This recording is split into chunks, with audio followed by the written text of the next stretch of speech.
Hello friends, তো আজকে আমরা মূলত চেরিস বেইলি এর হাইপার ফোকাস এই বইটা সম্পর্কে আরও কিছু কথা বলবো। তো এই বইয়ের সেকেন্ড পার্টে অথর মূলত বলেছেন যে আমাদের যে কোনো ইম্পর্টেন্ট কাজের জন্য আমাদের ব্রেনের অ্যাডিশনাল স্পেস অথবা অ্যাটেনশন স্পেস এই ফাংশনটি অনেক বেশি ইম্পর্টেন্ট কাজ করে।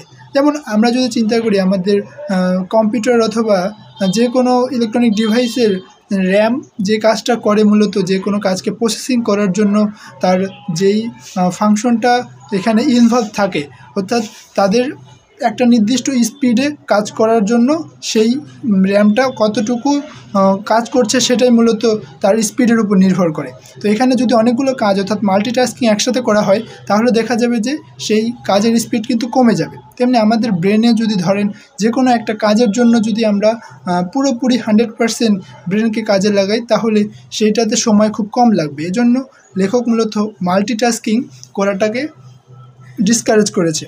তো মাল্টিটাস্কিং না করে আমাদের ব্রেনকে যে কোনো সময় একটা কাজের জন্য পুরোপুরি ইনভলভ রাখা উচিত, এটাই মূলত লেখক বুঝিয়েছেন। দেন এর পাশাপাশি লেখক আরেকটা বিষয় নিয়ে কথা বলেছেন, সেটি হচ্ছে যে habitual work and complex work.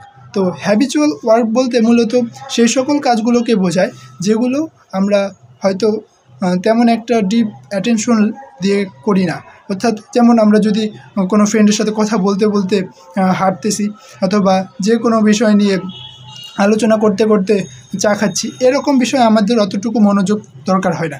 কিন্তু কমপ্লেক্স ওয়ার্কগুলো হচ্ছে সেগুলোই যেগুলোতে আমাদেরকে অনেক বেশি ডিপ অ্যাটেনশন দিতে হবে। অর্থাৎ আমাদের লাইফে পারপাসফুল যে কাজগুলো সেগুলো যদি আমরা অনেক বেশি মনোযোগ দিয়ে না করি তাহলে হয়তো আমরা সেগুলো থেকে ভালো আউটপুট আনতে পারবো না।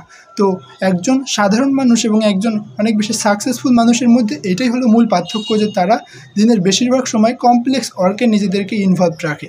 অর্থাৎ তাদের লাইফে কমপ্লেক্স ওয়ার্কগুলো তারা অনেক বেশি মনোযোগ দিয়ে করে এবং সেগুলোতেই বেশি তারা নিজেদেরকে অনেক বেশি ফোকাসটা রাখতে পারে। তো এখানে মূলত হাইপার ফোকাস এই কনসেপ্টটাই লেখক নিয়ে এসেছেন, যে হাইপার ফোকাস মানে হচ্ছে যে আমরা যখন নিজেদের ব্রেনকে কোনো একটা কাজে অনেক বেশি ফোকাসড রাখবো, অন্য সকল কাজ থেকে নিজেদেরকে বিরত রেখে একটা নির্দিষ্ট কাজ সম্পন্ন করার পর দেন আরেকটা কাজ করব, তখন সেটাকে লেখক হাইপার ফোকাস বলেছেন। এবং এই হাইপার ফোকাস গেইন করার জন্য আমাদেরকে কিছু স্টেপ ফলো করতে হবে।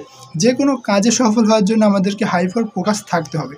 তো লেখক এই হাইপার ফোকাস থাকার জন্য যে 4টি স্টেপ সম্পর্কে বলেছেন সেই স্টেপগুলো আমি নেক্সট ভিডিওতে বলবো।